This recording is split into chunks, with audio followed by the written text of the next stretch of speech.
दोस्तों नमस्कार, आदाब, सत श्री अकाल। उर्मिलेश संवाद के इस खास एपिसोड में आपका स्वागत है। भारत के सर्वोच्च न्यायालय ने आज एक बहुत महत्वपूर्ण ऑब्जर्वेशन दिया है और वो ऑब्जर्वेशन इस बात को बिल्कुल साफ शब्दों में जाहिर करता है कि जो बुलडोजर कल्चर इस देश में पिछले कई वर्षों से कई राज्यों में हम लगातार उसको जुल्म ढाते हुए देख रहे हैं लोगों पर, उस पर उसने कड़ा एतराज जताया है।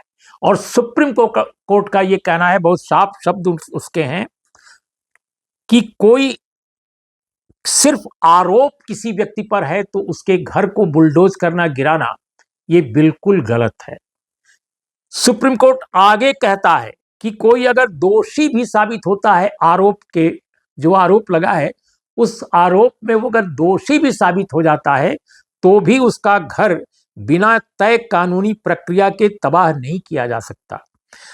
और तीसरी बात जो कहा जा रहा है कि दोषी व्यक्ति के घर के मतलब जो उसी से जुड़ा मसला है कि अगर दोषी व्यक्ति है तो उसके घर को गिराया जाए नहीं गिराया जाए, ये शासन के मन पर नहीं निर्भर करता है, किसी दिमागी फितूर पे ये नहीं निर्भर करता है। ये मैं अपने से इसकी व्याख्या कर रहा हूं, इस पूरे के पूरे जो ऑब्जर्वेशन है माननीय सुप्रीम कोर्ट का, कि आपके दिमाग में अचानक एक फितूर जागा कि भाई इसका घर डिमोलिश कर दो।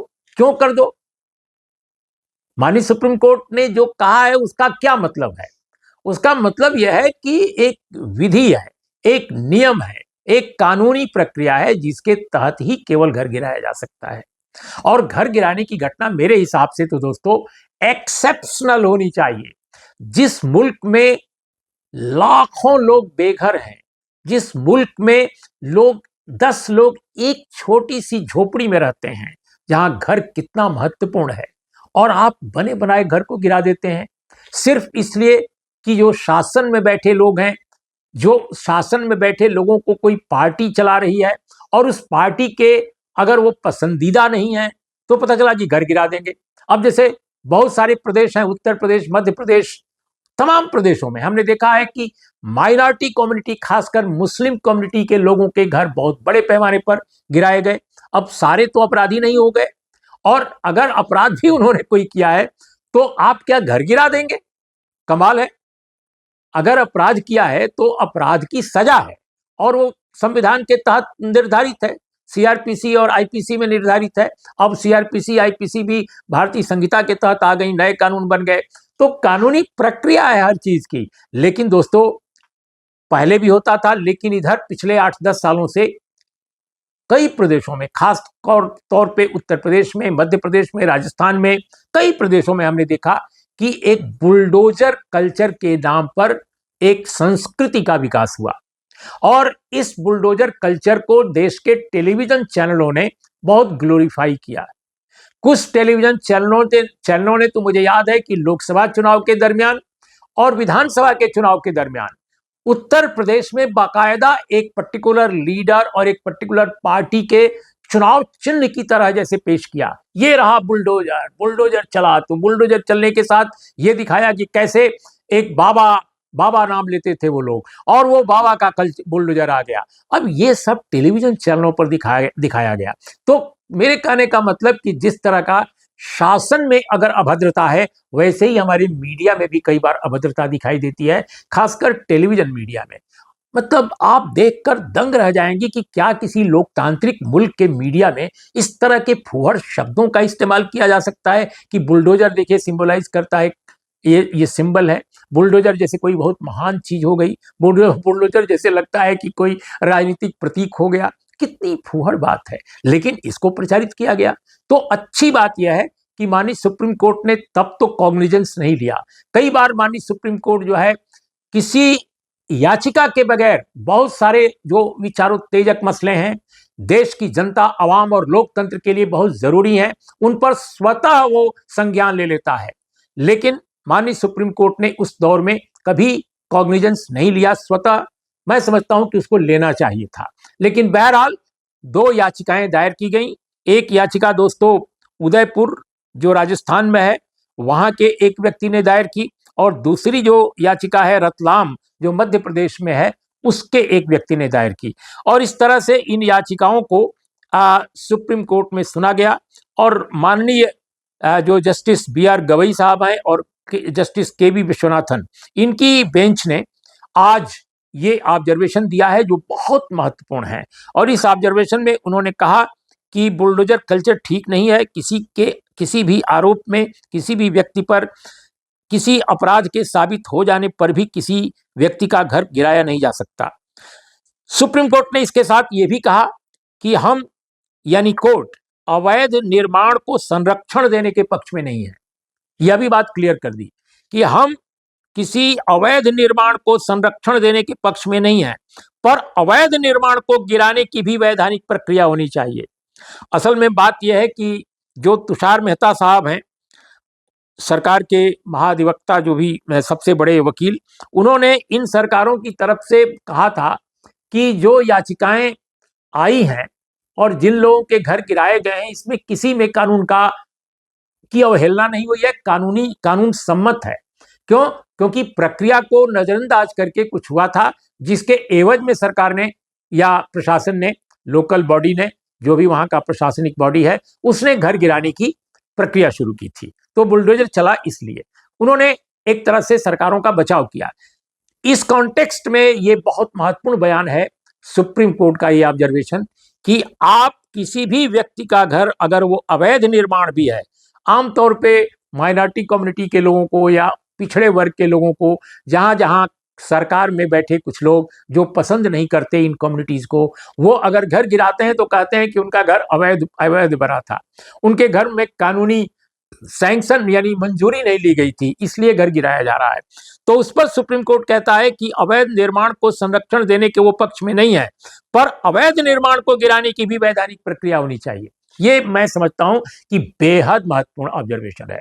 दोस्तों, मैं तो कहता हूं कि अगर कोई भी कोर्ट इस देश का ये आदेश दे दे कि उत्तर प्रदेश, मध्य प्रदेश, राजस्थान या महाराष्ट्र, इस तरह के प्रदेशों में क्यों ना एक सर्वे करा लिया जाए कि हाल के 8-10 वर्षों में कितने लोगों के मकान गिराए गए बुलडोजर से, और उनमें कितने लोग माइनॉरिटी कम्युनिटी के हैं, कितने लोग ओबीसी कम्युनिटी के हैं, कितने लोग ट्राइबल हैं, कितने लोग दलित हैं, छत्तीसगढ़ को भी शामिल कर लीजिए उसमें, तो आप पाएंगे कि बहुत चौंकाने वाली बात होगी, बहुत चौंकाने वाली बात होगी। वो जो नंबर आएंगे बहुत चौंकाने वाले। और दोस्तों, बिल्कुल आखिर में मैं ये कहूंगा कि ये हाल के दिनों में अभी छतरपुर में हमने देखा, मध्य प्रदेश में एक शाही जी, एक हाजी जी हैं, उनका मकान गिरा दिया गया, बहुत भव्य। क्यों? क्योंकि उस दिन छतरपुर में थाने पर प्रदर्शन हुआ था, पत्थरबाजी भी हो गई थी, तो जो बिल्कुल निंदनीय है, ऐसा नहीं होना चाहिए किसी थाने पर। लेकिन गिरा दिया घर। घर क्यों गिरा दिया? क्योंकि उनका कहना था कि ये नियम विरुद्ध बना था। अरे भाई, नियम विरुद्ध बना था तो क्यों बना था? आपका नियम क्या कर रहा था उस समय? और नियम विरुद्ध बना था तो इतने महीने से वो क्या कर रहा था? तो ये मैं समझता हूं कि सरकारें एक फर्जी किस्म का एक बचाव अपना खोजती हैं कि हमने इसलिए गिरा दिया कि अमुक हो गया। तो फिर दिल्ली में बहुत सारे सैनिक फार्म से लेकर तमाम इलाकों में एक से एक घर बने हुए हैं, उनको क्यों नहीं कभी गिराया जाता? इस देश में कभी भी बड़े लोगों के घर नहीं गिराए जाते, चाहे वो जितने फर्जी ढंग से, गैर कानूनी ढंग से बने हों। उन्हीं बड़े लोगों के घर गिरे हैं जो सत्ता के कोपभाजन थे। तो ये एक इस देश का रिकॉर्ड है। इसलिए माननीय सुप्रीम कोर्ट ने कहा है कि 17 तारीख को वो सुनवाई करेंगे और हो सकता है गाइडलाइन भी उसी दिन जारी हो जाए। गाइडलाइन जारी करना अच्छी बात है। सवाल इस बात का है कि गाइडलाइन में ये भी तो होना चाहिए कि अगर गैर जरूरी ढंग से, अवैध ढंग से घर गिराए जा रहे हैं तो उनका मुआवजा भी उसमें तय हो। सरकार में जो अफसर ऑर्डर कर रहा है घर गिराने का, उसके खिलाफ भी कार्रवाई का उसमें ऑर्डर हो। कुल मिलाकर एक मुकम्मल गाइडलाइन अगर होगी तब लोगों को न्याय मिलेगा, वरना इस देश का जो मीडिया है, मीडिया का खासकर टेलीविजन सेक्शन है, वो बुलडोजर की कल्चर को लगातार हवा देता रहेगा, उसको ग्लोरीफाई करता रहेगा। एक पागलपन है, एक पागलपन जो गैर कानूनी गतिविधियों को भी महानतम साबित करने में लगा रहता है। तो दोस्तों, आज हमने इसी विषय पर देश के बहुत जाने माने पत्रकार, टिप्पणीकार शीतल पी सिंह से भी चर्चा की है। आप सुनिए उनकी क्या राय है, फिर हम आगे आपसे बात करेंगे। सर्वोच्च न्यायालय ने आज एक पिछले हफ्ते सुप्रीम कोर्ट का अंतिम दिन था, शाम को मेंशन की हुई एक पिटीशन की आज सुनवाई की।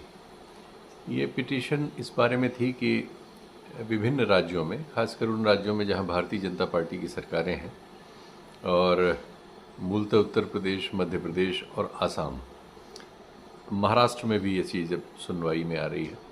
वहाँ ये हो रहा है कि कोई क्रिमिनल केस होता है और अगर उसमें कोई मुस्लिम शामिल है तो औसतन ये पाया जा रहा है कि उसके घर को भी बुलडोजर से गिरा देने की कार्रवाई साथ साथ हो जाती है।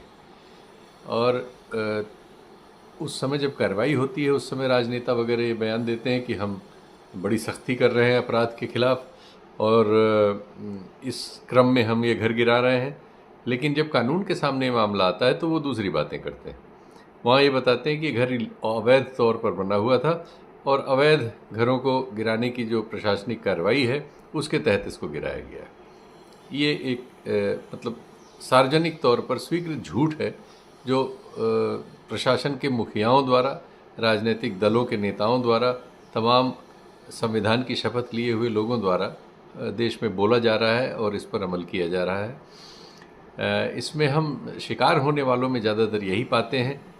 पहला प्रेफरेंस मुस्लिम्स का है, क्योंकि उनके विरुद्ध बहुत सारी कार्रवाइयाँ ऐसी की जा रही हैं जिससे समाज में विभाजन रहे, हिंदू मुसलमान होता रहे। क्योंकि राजनीति इस समय जो है हिंदू मुसलमान की राजनीति करके सफलताएं प्राप्त की गई हैं, इसलिए बहुत से राज्यों में जो उनके मुख्यमंत्री वगैरह हैं उनकी ये हम मतलब उनकी आदत में ये शुमार हम पाते हैं, या उनकी सफलता का ये कारक है कि वो यही सब बातें भी करते हैं और यही सब प्रशासनिक तौर पर कार्रवाई करते हुए मिलते हैं। तो उसमें ये बुलडोजर से घर गिराना सबसे प्रमुख कार्रवाई है। अभी छतरपुर में मध्य प्रदेश में एक कांग्रेस के एक नेता के खिलाफ, जो किसी प्रदर्शन में संभवतः शामिल थे या नहीं थे, लेकिन माना गया कि शामिल थे, उन पर मुकदमा लगा और उसके बाद उनका एक बहुत बड़ा घर गिरा दिया गया। उस घर में कारें वारें थीं, वो सब भी तोड़ ताड़ डाली गई। तो ये सब, और इसके वीडियो फिर प्रसारित किए जाते हैं, क्योंकि इससे एक जो सामुदायिक घृणा है समाज में, हिंदू मुस्लिम का बंटवारा है, उसका राजनीतिक लाभ उठाने के लिए इसके वीडियो सर्कुलेट किए जाते हैं, नेताओं द्वारा इसमें बयान दिए जाते हैं। तो इसी मुद्दे को लेके जो एक बीमारी की तरह इस समय हमारे यहाँ सब जगह घर किए हुए है, ऐसी बहुत सी कार्रवाइयाँ हो रही हैं जो कानूनी तौर पर और नैतिक तौर पर और संवैधानिक जो हमारे उपक्रम हैं उनके तहत नहीं आती, लेकिन इन राज्यों में ऐसी बहुत सी चीज़ें हो रही हैं। ये उनमें से एक है, अन्य भी हैं। एनकाउंटर करना, किसी को ज़्यादातर लोगों को घायल कर देना, ये गिरफ्तारी के नाम पर भागने की कोशिश करते हुए कह के उत्तर प्रदेश में तो सैकड़ों नहीं हज़ारों लोगों को लंगड़ा किया जा चुका है। सब मामलों में एक ही शिकायत होती है और एक ही जगह गोली लगती है, टांग में, और कहा जाता है कि भागने की कोशिश कर रहे थे। इतने अपराधी एकाएक कैसे भागने लगे? अगर इस तरह का कोई अध्ययन करके एक पिटीशन इस पर भी बनती है, कोई इसको दाखिल करे, तो ये सब देखा जाना चाहिए कोर्ट्स के द्वारा। और वैसे तो राजनीति को ही ये सब नहीं करना चाहिए, ये अपराध कर रहे हैं वो लोग, लेकिन चूंकि इस अपराध में उनको कोई सजा देने वाला नहीं है तो वो निरपराध या अपराधी घोषित लोगों के साथ अत्याचार करते हुए अपने राजनीतिक वोट बैंक को बढ़ाने की एक कवायद कर रहे हैं। इसी तरह से राजनेता बहुत सारे ऐसे बयान देते हैं जो सीधे सीधे हमारे संवैधानिक व्यवस्था का मान्य नॉर्म्स का उल्लंघन है, वो सब विभाजनकारी हैं। ऐसा ही ये मामला था। सर्वोच्च न्यायालय ने इसको सुना है, नोटिस किया है, जल्द ही उसकी फिर से सुनवाई है जिसमें किसी न किसी किस्म का इस संबंध में ऑर्डर आएगा।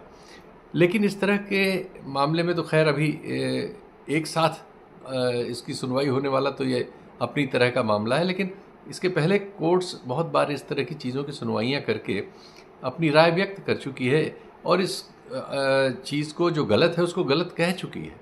लेकिन राजनेता इसका उल्लंघन करने से बाज इसलिए नहीं आ रहे हैं कि अब तक ऐसा एक बार भी नहीं हुआ कि उनमें से किसी के खिलाफ कोर्ट्स ने कोई ऐसा फैसला लिया हो जिससे उनकी कुर्सी या उनकी राजनीति खतरे में पड़े।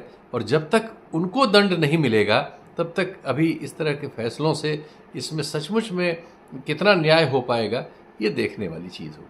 शीतल जी, आपका बहुत बहुत शुक्रिया। आपने बहुत महत्वपूर्ण अपनी विचारोत्तेजक टिप्पणी दी है। बहुत बहुत धन्यवाद। तो दोस्तों, आज इतना ही। नमस्कार, आदाब, सत श्री अकाल।